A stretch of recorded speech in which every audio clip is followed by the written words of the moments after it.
What if the most important warning didn't come from an outsider? What if it came from inside the family?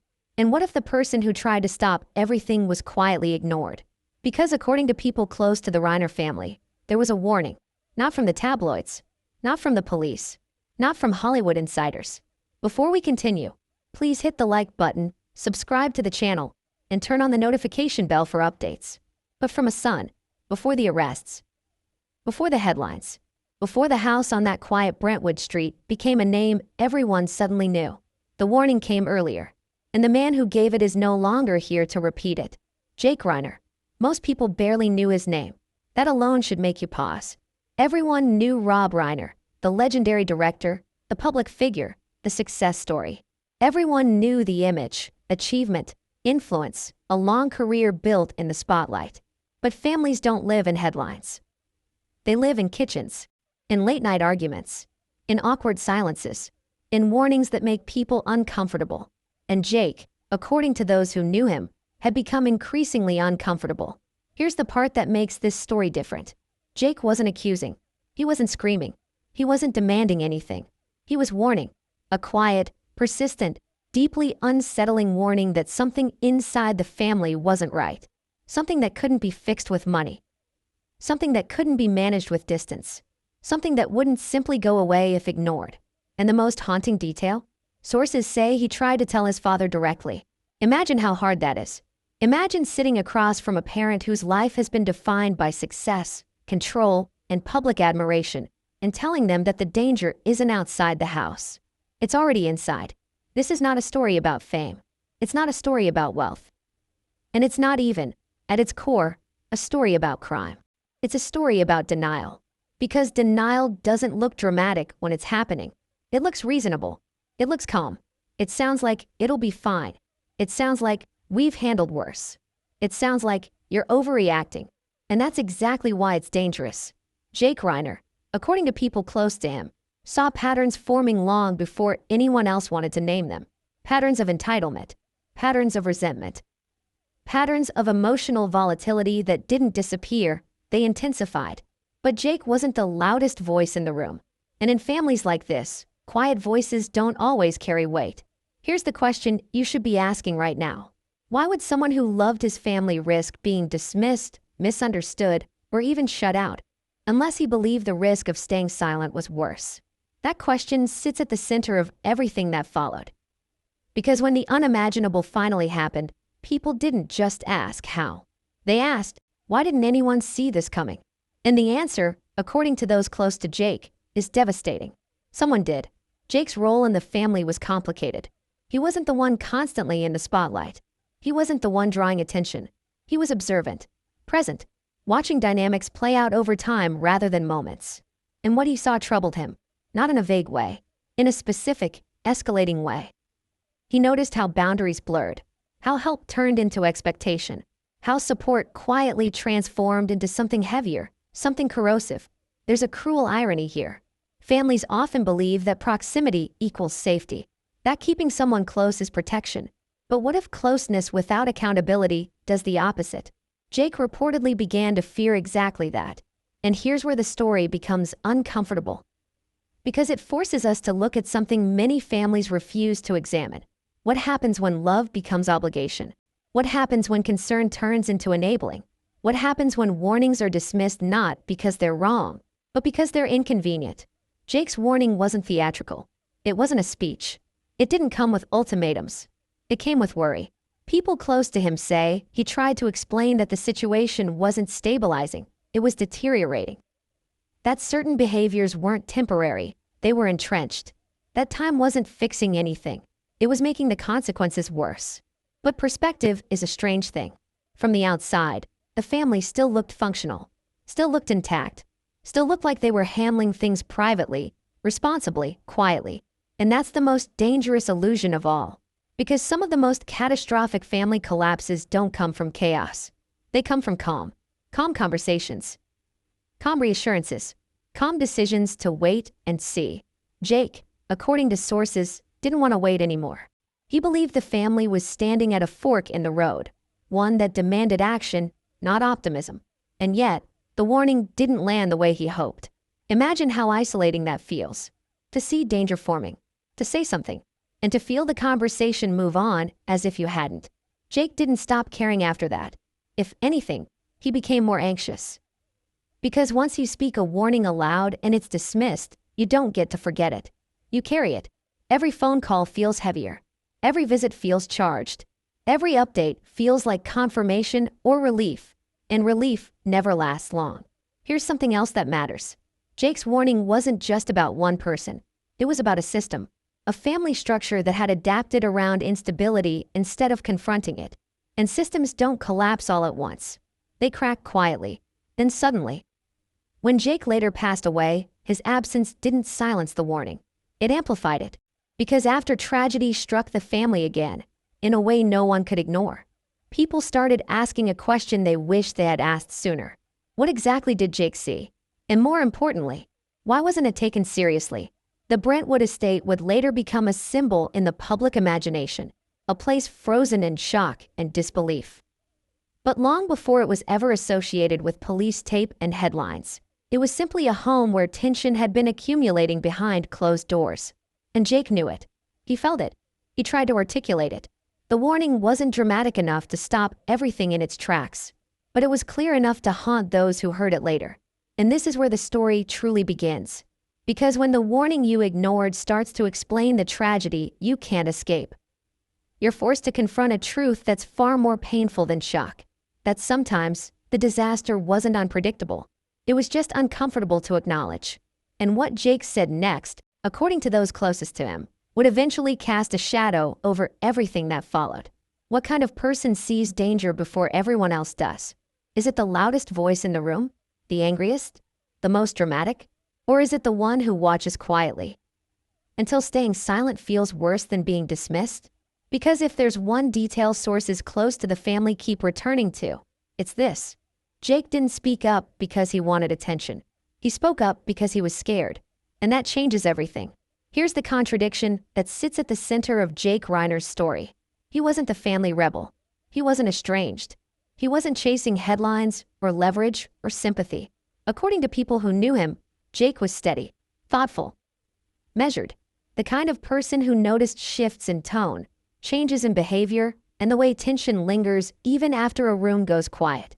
That kind of awareness can be a burden, because once you see patterns forming, you can't unsee them.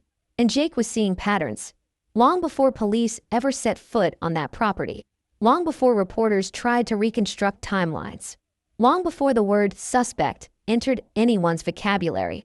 Jake was watching something evolve inside his own family. Not suddenly, not explosively, gradually.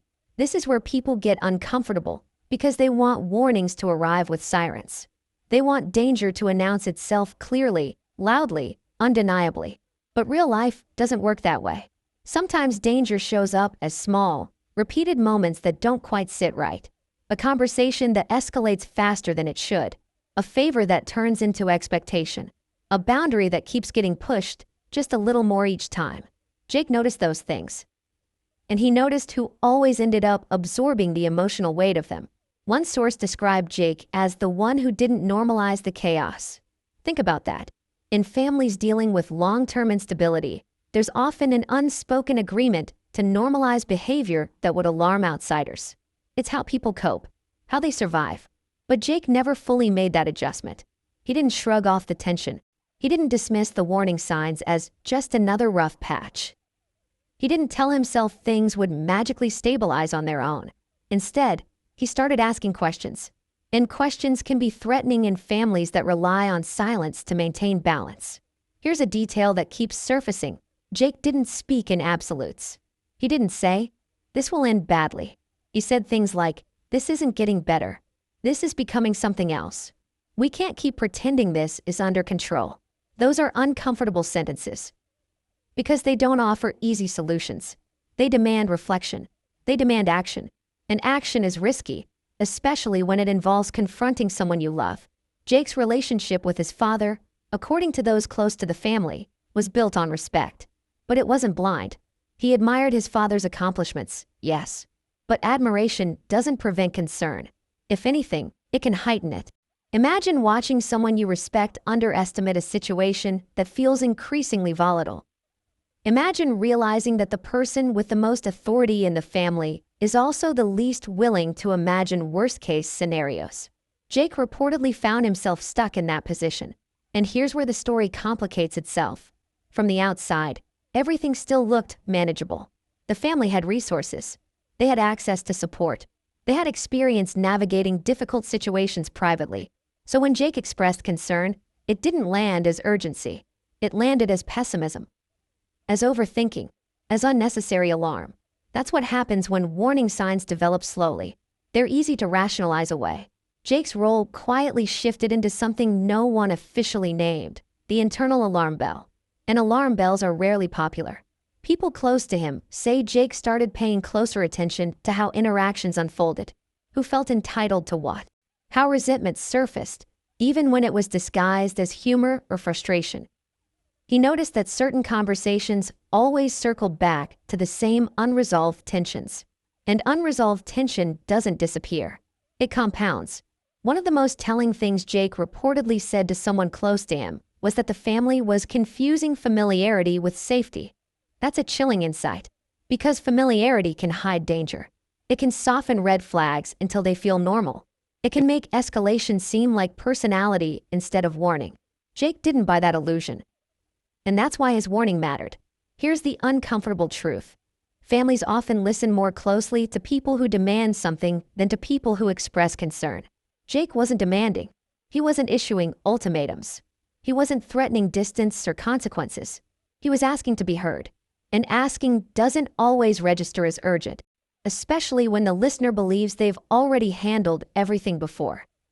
People close to the situation say Jake believed the family had reached a tipping point, that the dynamics that once felt manageable were becoming something heavier, more volatile, less predictable. But expressing that belief required crossing an invisible line. It meant challenging the idea that love alone could fix everything. It meant questioning whether proximity was helping or hurting. And it meant risking being seen as the problem. Ask yourself this. How many families have ignored the person who says, "I'm worried," because they didn't want to believe worry was necessary? Jake's warning wasn't dramatic enough to force immediate action, but it was persistent enough to make him uneasy when it wasn't taken seriously. Sources say that after expressing his concerns, Jake felt a sense of isolation. Not because anyone shut him out intentionally, but because nothing changed. And nothing changing can be more frightening than outright conflict. Because it tells you that your fear doesn't outweigh other people's comfort. Jake reportedly continued to monitor the situation closely. He checked in. He asked questions. He tried to frame his concerns in ways that wouldn't sound accusatory. But there's only so many ways you can say, "This isn't safe," before you start feeling invisible. And invisibility is dangerous, especially when you're the one seeing the cracks first. What's tragic is that Jake wasn't speaking from a place of distance. He was inside the system he was worried about. That gave him insight and vulnerability. Because when you're inside a family dynamic, you don't get to step away cleanly. You carry the emotional consequences of being right or wrong. Jake knew that if he was wrong, he'd be labeled dramatic. But if he was right, the cost would be unimaginable. And that's the burden he carried. One source described Jake as deeply conflicted in the months before his death. Torn between wanting to protect his family and feeling increasingly powerless to do so. That internal conflict wears people down. You replay conversations. You second-guess your tone. You wonder if you should push harder or back off. And the worst part? You don't know which choice will haunt you more. Jake chose to speak. And when his warning didn't change the trajectory, it left him with a terrible awareness. The sense that the family was moving forward without addressing the core problem. That awareness doesn't disappear. It lingers. It grows heavier with time. And then, when Jake passed away, his voice was gone. But his warning didn't disappear with him. It waited, quietly, for events that would force people to revisit what he said and why it mattered. Because after everything that happened later, people close to the family began asking a question that hits like a punch to the chest. What if Jake wasn't being alarmist? What if he was being honest? And what if the reason his warning didn't land is because it required facing something no one wanted to confront? That's the question that reshapes this entire story. And in the next chapter, We'll look at the moment Jake decided to take his concerns directly to the person he believed had the power to change everything, and why that conversation didn't go the way he hoped. Because when Jake finally spoke to his father, the response he received would quietly determine everything that came next. Chapter 1 complete. Type go when you're ready to continue with Chapter 2. A warning that fell on deaf ears. Go. Chapter 2. A warning that fell on deaf ears. What do you do when the person you trust most doesn't hear you? Do you raise your voice? Do you soften your words? Or do you convince yourself that silence might somehow be safer? Because when Jake finally decided to take his concerns directly to his father, he wasn't just having a conversation. He was crossing a line. And he knew it. According to people familiar with the family dynamics, Jake didn't walk into that moment angry. He walked in careful, thoughtful, almost rehearsed. That alone should tell you something. People don't rehearse casual conversations. They rehearse the ones that could change relationships. Jake had already weighed the risks. He knew what could happen if his warning was dismissed. He also knew what could happen if he said nothing. And in that space between fear and responsibility, he chose to speak. Here's the uncomfortable reality. Conversations like this rarely start with dramatic declarations. They begin with hesitation, a pause, a sigh, a sentence that feels too heavy to say out loud. Sources say Jake framed his concerns as worry, not accusation. He didn't attack. He didn't blame. He tried to explain that something about the situation felt different now. Heavier, more volatile, less predictable. That distinction mattered to him. He wasn't talking about past struggles. He was talking about trajectory. And trajectory is hard to argue with, unless you refuse to see it. Jake reportedly spoke about escalation, about patterns repeating faster, about emotional reactions becoming more intense rather than less. He talked about boundaries blurring, about help turning into expectation, about a sense that the family had slipped into maintenance mode, constantly responding to crises without addressing the source. That's not an easy thing to hear as a parent, because it implies that your efforts, your sacrifices, your patience might not be solving the problem. They might be sustaining it. And that implication can feel like criticism, even when it's offered with care. Sources say his father listened. But listening and hearing are not the same thing. Here's where the conversation reportedly shifted. Instead of focusing on the warning itself, the response focused on reassurance. Reassurance that things had been worse before. Reassurance that the family had resources. Reassurance that love and support would eventually stabilize everything. Those reassurances weren't cruel. They were familiar. And familiarity can be dangerous when circumstances have changed. Jake reportedly tried to clarify that this didn't feel like before, that something about the emotional climate had shifted. But perspective is a powerful filter. From a parent's viewpoint, concern can look like impatience. From a child's viewpoint, reassurance can look like denial. And both can exist at the same time. People close to the situation say Jake felt the conversation slipping away from him, not in a dramatic way. In a subtle one. The kind where you realize your words are being translated into something safer than what you intended. That won't happen. We've handled this before. Let's not assume the worst. Those are comforting phrases. They're also conversation-ending phrases. Because once reassurance enters the room, urgency tends to leave. Jake didn't want reassurance. He wanted acknowledgement. He wanted his fear to be taken seriously, not smoothed over. And this is where the generational divide quietly widened. Parents who have weathered decades of challenges often believe resilience is proven by endurance. Children who witness escalating risk believe resilience sometimes means intervention. Those philosophies clash. And when they do, the warning often loses. Jake reportedly walked away from that conversation unsettled. Not angry, not explosive, just uneasy. Because the response he received didn't match the urgency he felt. And when urgency goes unshared, it becomes isolating. Here's a question for you. Have you ever left a conversation realizing that the person you spoke to heard a completely different message than the one you tried to deliver? That gap can feel unbearable, especially when the stakes feel high. Sources say Jake tried to follow up, not with confrontation, but with reminders, small check-ins, subtle comments meant to keep the concern alive. That gap can feel unbearable, especially when the stakes feel high. Sources say Jake tried to follow up, not with confrontation, but with reminders, small check-ins, subtle comments meant to keep the concern alive. But subtlety doesn't compete well with optimism. And optimism is seductive. It tells you that patience will pay off. That love will be enough. That time will soften what feels sharp now. Jake didn't believe time was on their side anymore. That belief didn't make him popular. It made him uncomfortable to be around. Because people who insist on naming risk disrupt the emotional balance of a family trying to hold itself together. And families often protect balance at all costs, even when that balance is fragile. After that conversation, Jake reportedly felt a shift, not in how much he cared, but in how much influence he had. He had said his piece. It hadn't changed the course, and now he had to live with that knowledge. This is the part of the story people rarely talk about. Warnings don't just affect the people who hear them. They affect the people who give them. Once you've raised the alarm and nothing changes, every subsequent moment carries weight. Every phone call becomes a test.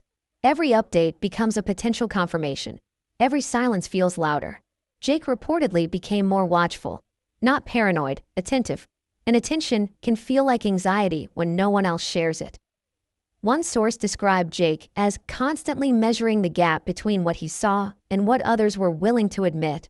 That gap exhausted him, because he wasn't just worried about the immediate situation.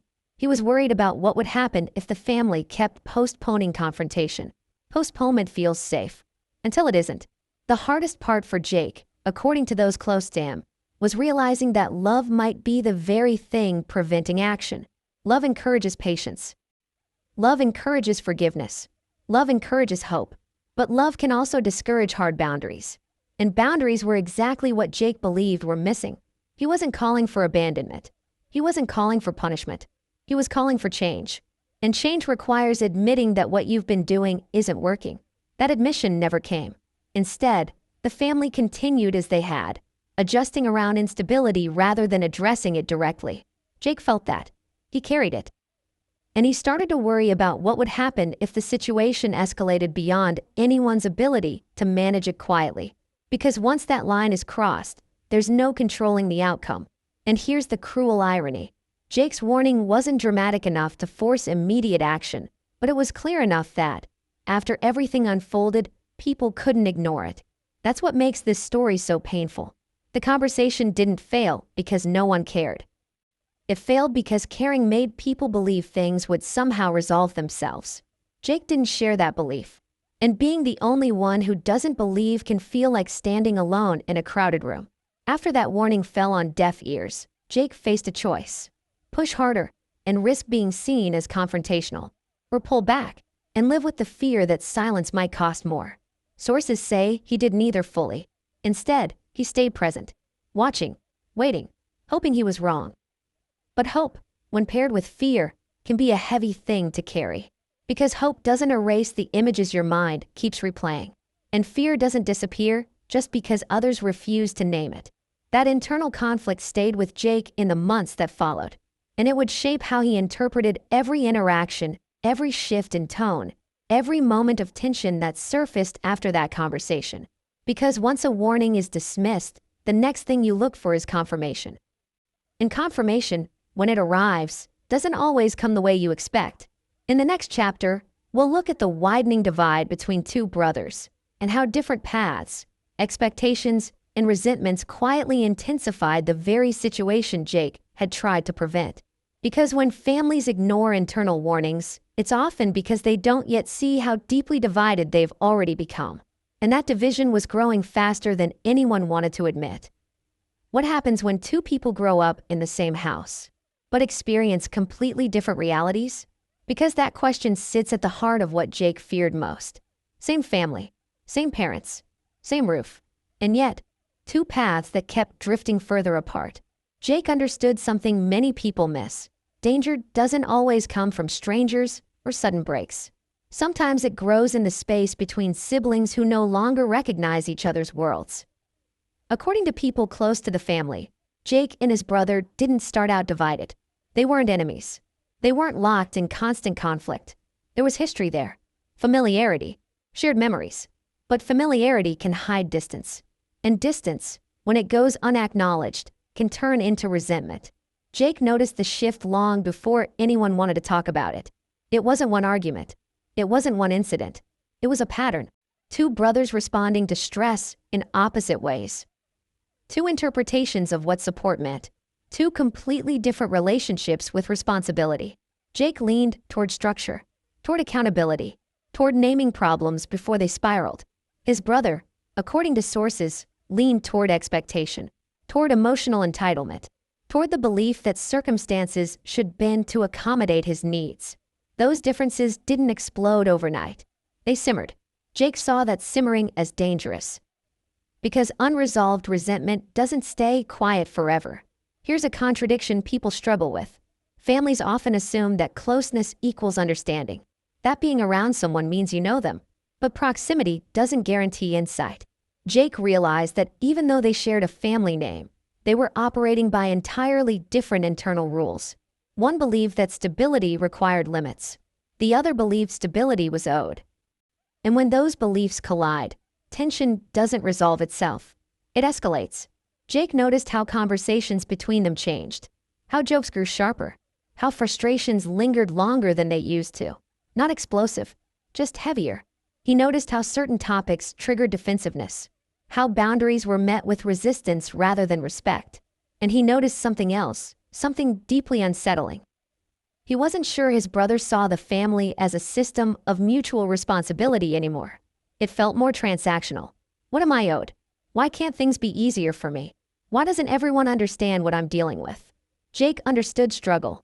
He wasn't dismissing pain, but he also understood the difference between needing support and expecting accommodation without limits.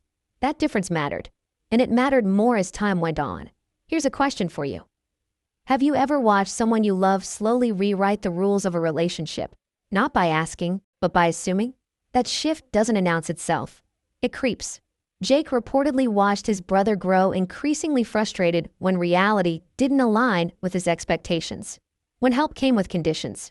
When support required accountability. Frustration like that doesn't disappear. It looks for somewhere to land. And families often become the landing place. Jake tried to intervene quietly.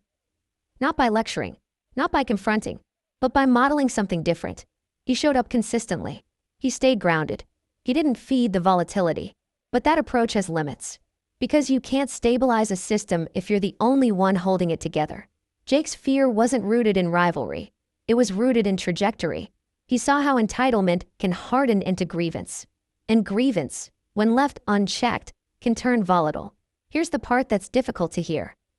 People close to the family say Jake believed his brother felt overshadowed, not just by their father's success, but by the family narrative itself. The story of achievement, the story of legacy, the story of success. Living inside that story can feel suffocating if you don't believe you fit. And when someone feels like an outsider in their own family, resentment doesn't stay theoretical. It becomes personal. Jake noticed how disappointment started to sound like accusation. How unmet expectations turned into perceived betrayals. He worried about what would happen if that emotional pressure kept building. Because pressure doesn't release itself gently. It bursts. What made this especially hard was the family's instinct to smooth things over, to de-escalate, to reassure, to hope time would soften the edges. Jake didn't believe time was doing that. He believed time was sharpening them. And this is where the two brothers truly diverged. Jake believed responsibility was shared, that everyone had to adjust to protect the whole.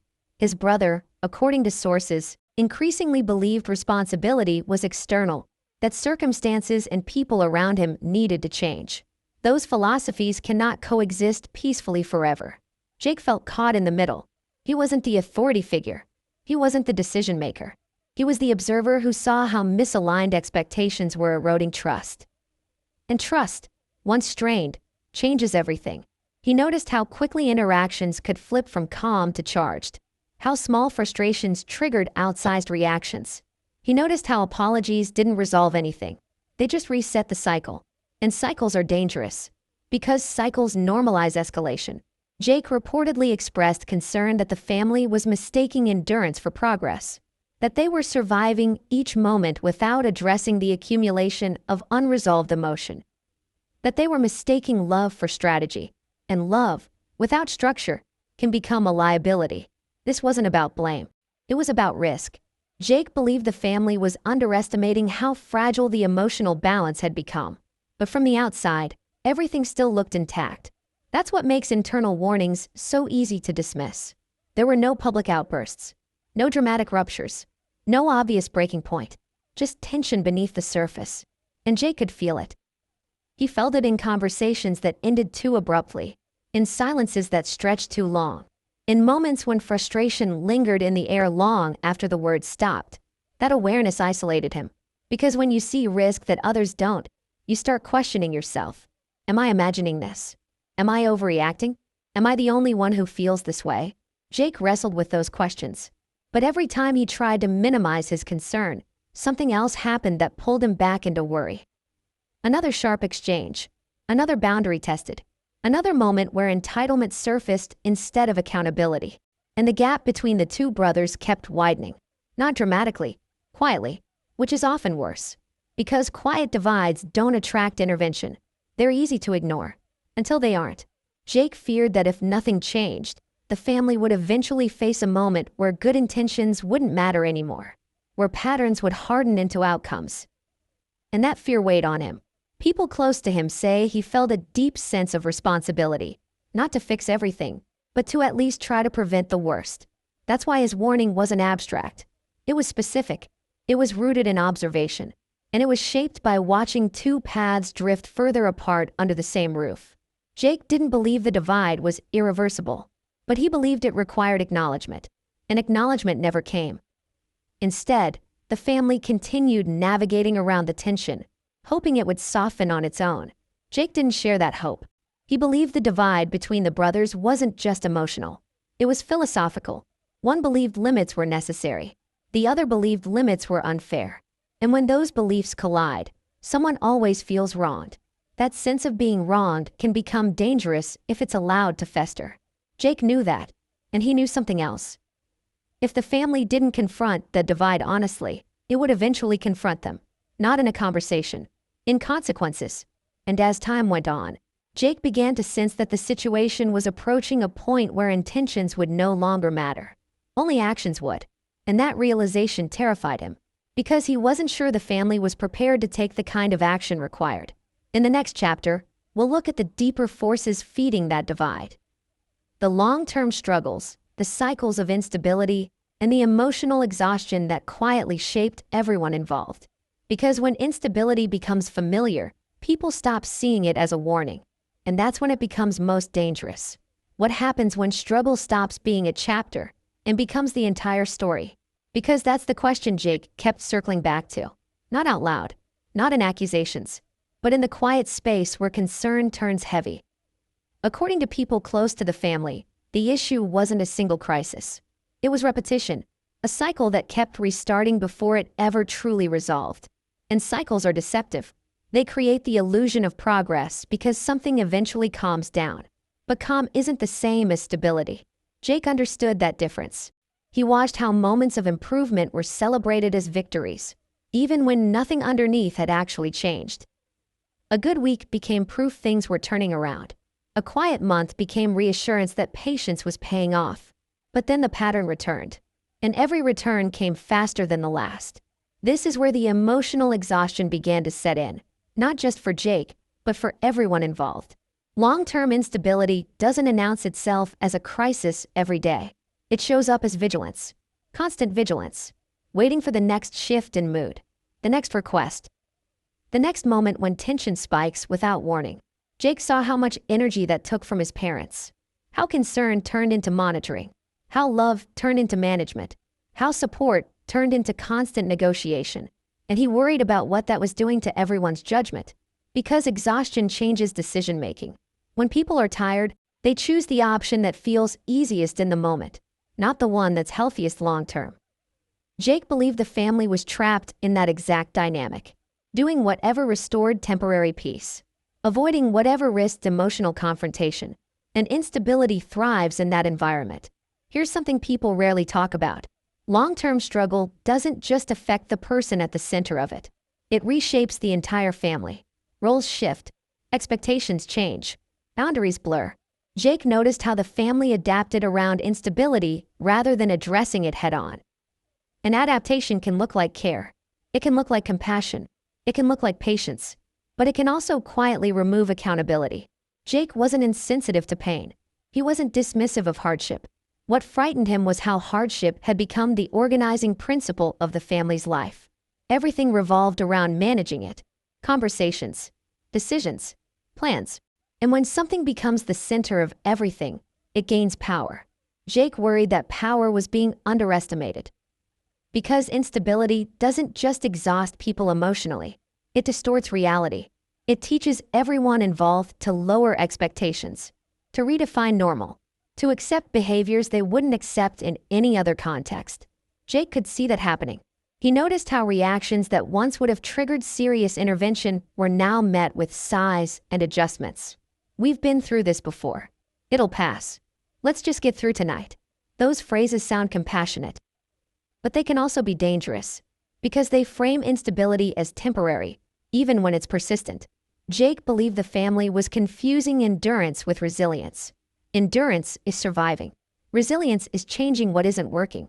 And survival mode doesn't encourage change. It encourages repetition.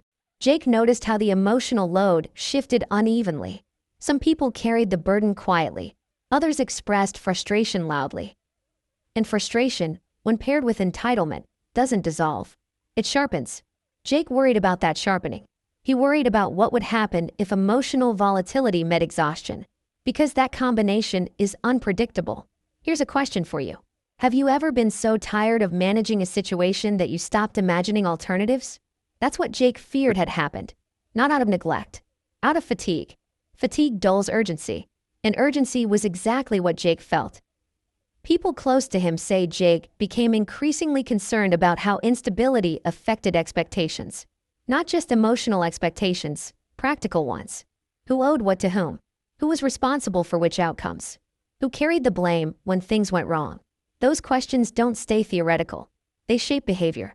Jake noticed how disappointment increasingly turned outward, how frustration was redirected instead of processed. And redirection doesn't resolve emotion. It displaces it. Jake also noticed how instability altered perception. When someone struggles long-term, their reactions are often explained away. They didn't mean it. They're just having a hard day. That's not who they really are. Jake didn't deny that context mattered, but he also believed context couldn't excuse everything. Because when context excuses behavior repeatedly, behavior stops being questioned. And unexamined behavior can escalate. This is where Jake's warning becomes clearer. He wasn't afraid of struggle. He was afraid of normalization. Normalization of volatility. Normalization of resentment. Normalization of entitlement. Those things don't coexist peacefully forever. Jake worried that the family's compassion was unintentionally reinforcing a dynamic that made change less likely, not more. And that realization hurt him, because it forced him to confront something painful. Love alone wasn't solving this. Love was sustaining it. That doesn't mean love was wrong. It means love needed boundaries. And boundaries were exactly what felt hardest to enforce. Jake watched how attempts at structure were often softened, how consequences were negotiated away, how accountability became conditional. And conditional accountability isn't accountability at all. It's bargaining.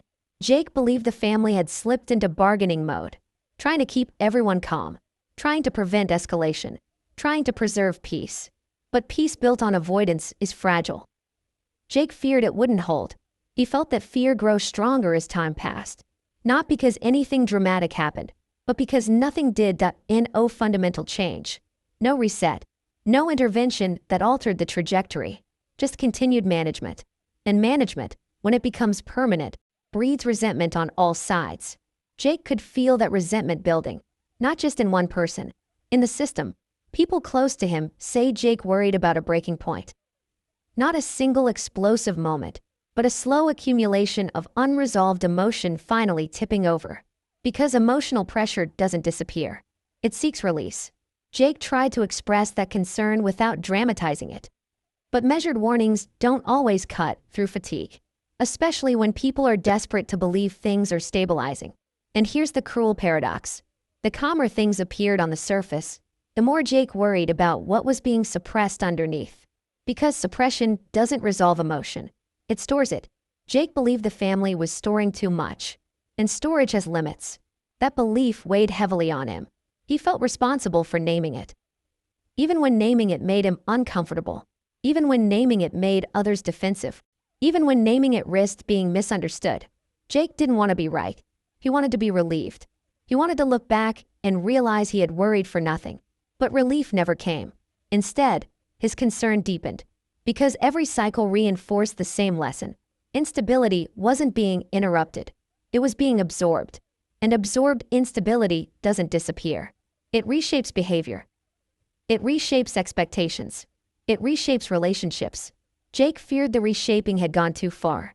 And when instability becomes identity, when it defines how everyone interacts, reversing it requires something drastic. Jake didn't know if the family was willing to take that step. And that uncertainty haunted him. Because uncertainty doesn't stay contained. It leaks into every interaction. Every conversation feels charged. Every silence feels suspicious. Every reassurance feels hollow. Jake lived in that space. Between concern and hope. Between love and fear. And the weight of that space took its toll. Because carrying awareness without authority is exhausting. Jake couldn't force change. He could only warn. And warnings don't work if people believe they can keep managing what's already wearing them down. Jake feared the family was running out of emotional margin. That the next escalation wouldn't be something they could quietly absorb. That the weight of instability had already shifted the balance in ways no one wanted to acknowledge. And that fear would soon collide with a reality no one was prepared for.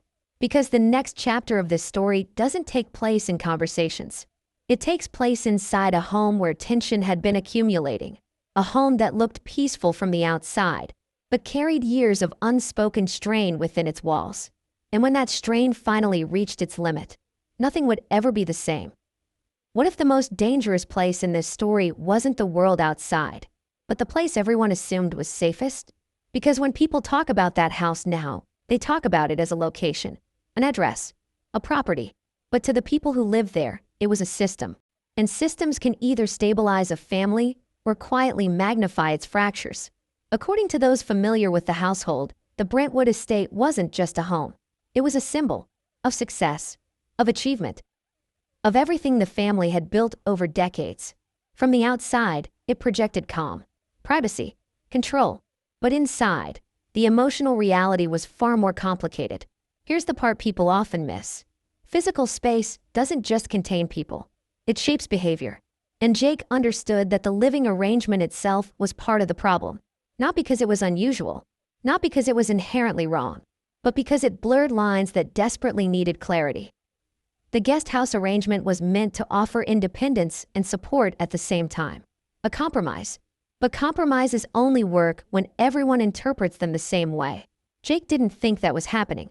To him, the estate had become a place where boundaries were implied rather than enforced, where distance existed physically, but not emotionally.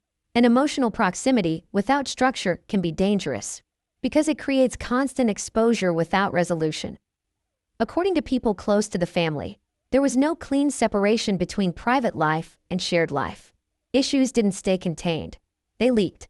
A disagreement didn't end when someone went back to their space.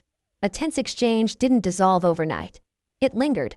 Jake noticed how the house absorbed emotion, how frustration followed people from one room to another, how unresolved tension lived in the walls.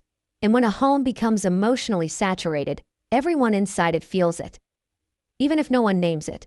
Jake believed the estate was amplifying instability, not reducing it. Because proximity removes the cooling-off period that distance provides. There was always another interaction, another conversation, another opportunity for friction. And friction, when repeated, creates heat. Jake worried about that heat. He noticed how the environment encouraged constant monitoring. Who was home? Who wasn't? Who seemed calm? Who didn't? That kind of awareness might look like care. But it can also feed anxiety. Jake sensed that everyone was on edge in ways they no longer consciously registered. Because when tension becomes normal, you stop labeling it. You just live with it. The estate's size and privacy made it easier to believe everything was contained, that nothing could spill beyond the property line. But Jake didn't believe that illusion. He believed containment was temporary. And that the longer unresolved dynamics stayed inside the house, the more pressure they accumulated. Here's something else Jake noticed. The guest house arrangement created a subtle power imbalance. On one hand, it offered support. On the other, it reinforced dependence.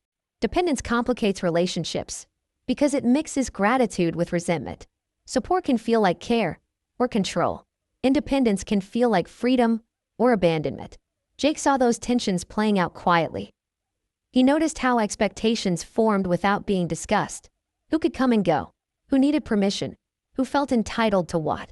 And unspoken expectations are dangerous because when they're violated, the reaction is emotional rather than rational. Jake worried about that volatility. He believed the estate had become an emotional echo chamber. Reactions fed reactions. Frustration fed frustration. And there was no true exit, no neutral ground. Just shared space carrying shared history and unresolved emotion. Jake didn't think anyone intended harm. That's what made it more frightening. Because situations don't need malicious intent to become dangerous. They just need pressure and misalignment. And the estate was full of both. People close to the family say Jake began associating the house with tension rather than safety. That alone is telling. Homes are supposed to offer relief. When they don't, something is wrong. Jake felt that wrongness in the way conversations unfolded, in how quickly voices sharpened, in how often discussions circled the same issues without resolution. He worried that the house was reinforcing a dynamic where emotional release happened impulsively rather than intentionally. That matters, because impulsive emotional release doesn't solve anything. It escalates. Jake also noticed how privacy worked both ways. The estate's seclusion made it easier to keep struggles out of public view. That protected the family's image, but it also reduced external accountability. There were fewer outside eyes, fewer interruptions, fewer moments where behavior had to be recalibrated. Jake worried that isolation was feeding distortion, because when a family becomes its own universe, internal logic can replace reality. What feels justified inside can look alarming from the outside. Jake feared the family was losing perspective, not because they were careless, because they were overwhelmed. And overwhelm narrows focus. It makes people prioritize immediate calm over long-term safety. Jake believed the estate was enabling that pattern. Every time something flared up, the goal became restoration of peace within the walls, not examination of why peace kept breaking. Jake worried that the house was becoming a place where issues were contained rather than confronted. And containment has a shelf life. The longer pressure stays contained, the more violent its eventual release can be. That thought haunted him, because the estate didn't just hold people. It held years of unresolved emotion. It held expectations that were never renegotiated. It held compromises that were never revisited. It held resentment that was never fully expressed. Jake felt that accumulation. He believed the family was mistaking privacy for control. But privacy doesn't prevent collapse. It just delays visibility. Jake worried about what would happen when visibility finally arrived. Because when pressure releases after being contained for too long, the outcome is rarely gentle. The estate's physical beauty masked its emotional fragility. And fragility doesn't announce itself. It waits. Jake's concern deepened as he noticed how the house became a reference point for conflict. Disagreements were tied to space. Expectations were tied to location. Power dynamics were tied to who occupied which part of the property. That kind of symbolic weight turns a home into something else entirely. It becomes a battleground, not in obvious ways, but in subtle ones. Who belonged where? Who had authority? Who felt displaced? Jake worried those questions were going unanswered, and unanswered questions breed resentment. He also noticed how the estate created an illusion of permanence. The belief that things could continue as they were indefinitely. That belief can be dangerous, because it discourages urgency. Jake believed urgency was exactly what was needed, but urgency is hard to justify when everything looks stable from the outside. He felt trapped by that contradiction. The house looked like a success story, but inside, it felt like a holding pattern. And holding patterns eventually end, not by choice, by force. Jake didn't know when that force would arrive. He just believed it would. And that belief grew stronger as time went on, because nothing fundamental was changing.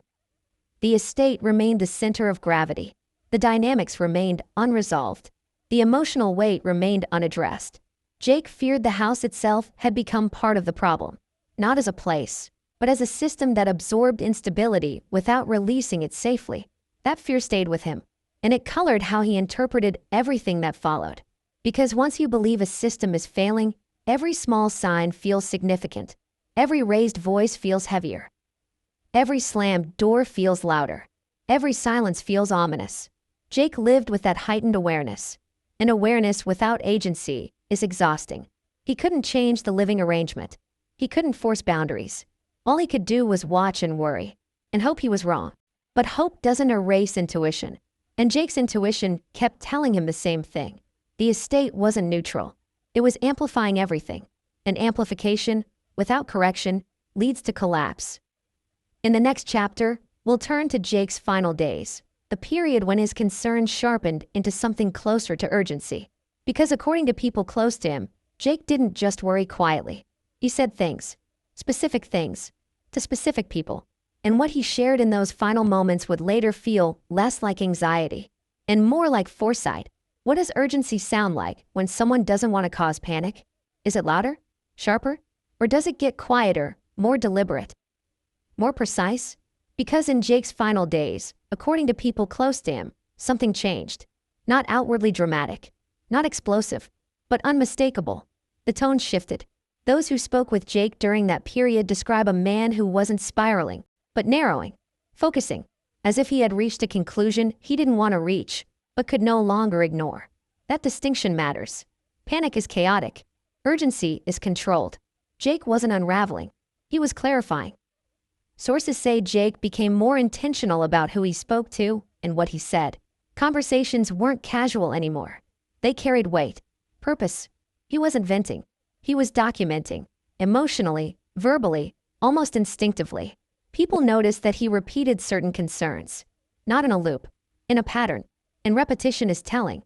Because when someone repeats themselves, it's often because they're afraid the message isn't landing or won't be remembered. Jake didn't want to be misunderstood. He wanted his concern preserved. Here's something unsettling. In those final days, Jake reportedly stopped framing his worries as hypothetical. He no longer said, "I'm afraid this could get worse." He said things closer to, "This is getting worse." That shift from possibility to certainty changes everything. People close to him say he seemed less hopeful. Not defeated, but resigned to the idea that the family wasn't going to intervene in the way he believed was necessary. And resignation can be heavy, because it comes after effort. Jake had tried to speak, tried to warn, tried to push gently without tearing things apart. When none of that changed the trajectory, something inside him settled, not into calm, but into clarity. That clarity made his words sharper, not louder, sharper.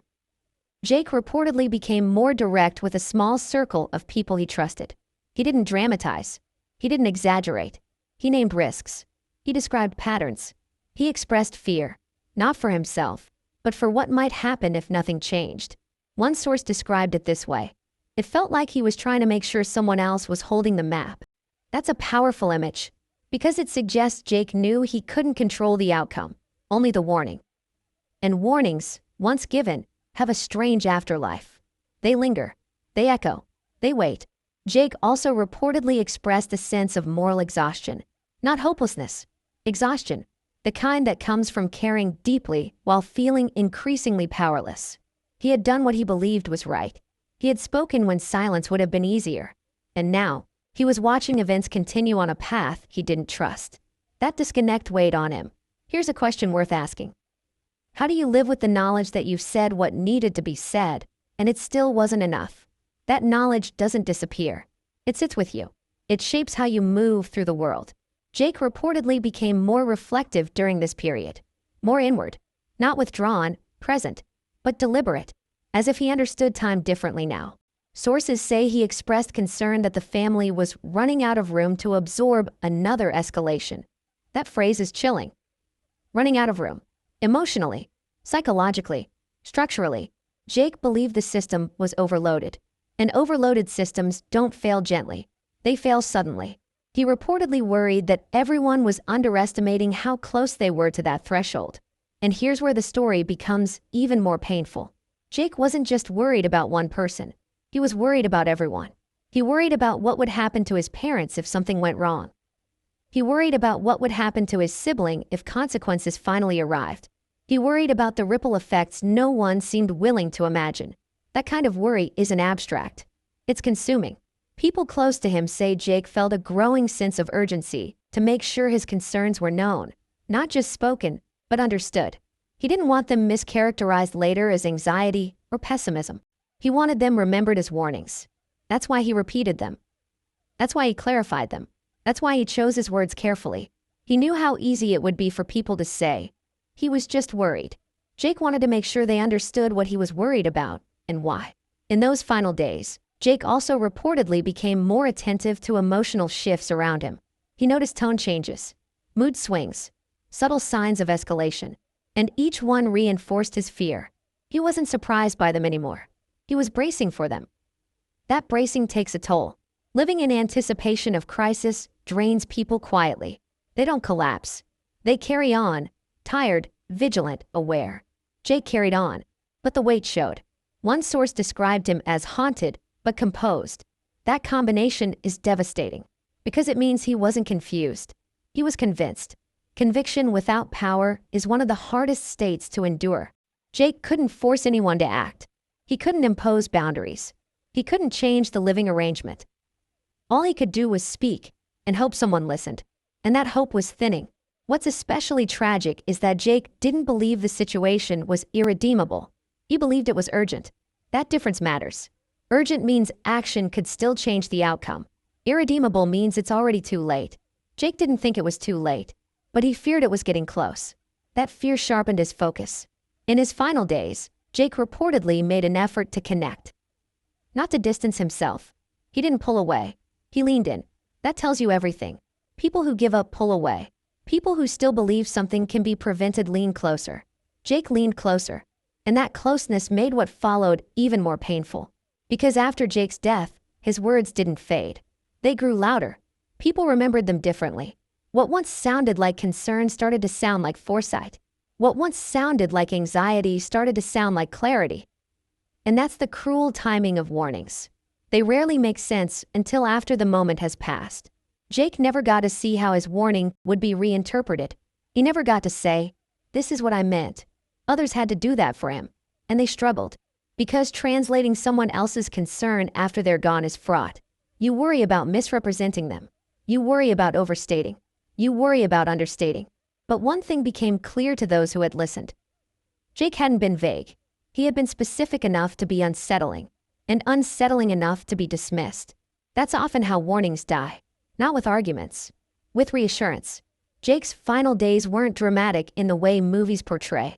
There was no big confrontation, no final ultimatum, just a man who knew something was wrong and felt time pressing in. He didn't know how it would end. He just knew the current path was dangerous. And then he was gone, which left everyone else to live with the echo of what he had said. And the timing of that echo couldn't have been worse. Because shortly after, events unfolded that made Jake's warning impossible to ignore. Events that forced everyone to look back and ask a question that still hurts to ask. What if we had listened sooner?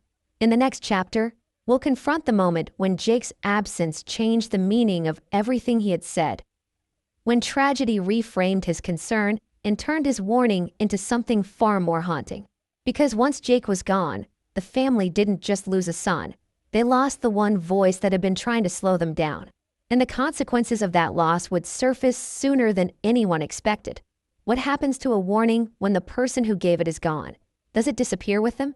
Or does it grow heavier, sharper, impossible to ignore? Because after Jake's death, nothing sounded the same anymore. The conversations people had replayed in their heads for months suddenly changed tone. Words that once felt cautious now felt deliberate. Phrases that had been brushed aside as